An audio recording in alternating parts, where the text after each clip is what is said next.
আসসালামু আলাইকুম। যুক্তরাষ্ট্রের প্রাক্তন প্রেসিডেন্ট আব্রাহাম লিঙ্কন তার পুত্রের স্কুলের প্রধান শিক্ষকের কাছে একটি চিঠি লিখেছিলেন, যা পরবর্তীতে ঐতিহাসিক মর্যাদা লাভ করে। চিঠিটি এরূপ: মাননীয় মহোদয়, আমার পুত্রকে জ্ঞানার্জনের জন্য আপনার কাছে প্রেরণ করলাম।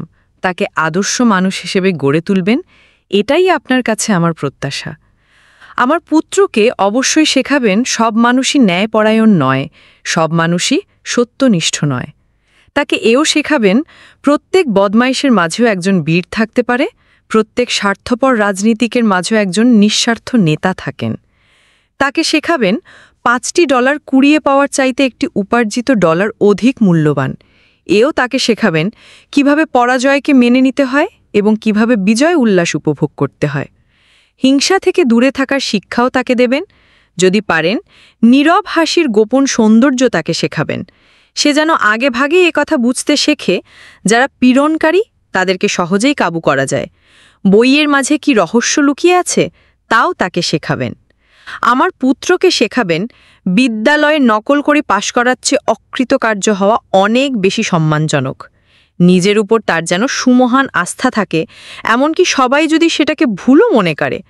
তাকে শেখাবেন ভদ্রলোকের প্রতি ভদ্র আচরণ করতে, কঠোরদের প্রতি কঠোর হতে। আমার পুত্র যেন এই শক্তি পায় হুজুগে মাতাল জনতার পদাঙ্ক অনুসরণ না করার।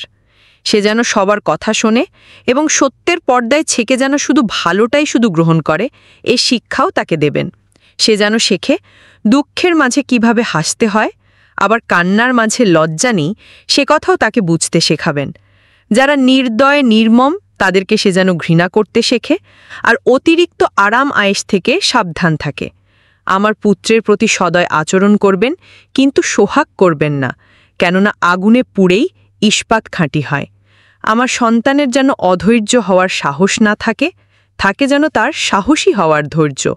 তাকে এ শিক্ষাও দেবেন নিজের প্রতি তার যেন সুমহান আস্থা থাকে, আর তখনই তার সুমহান আস্থা থাকবে মানব জাতির প্রতি।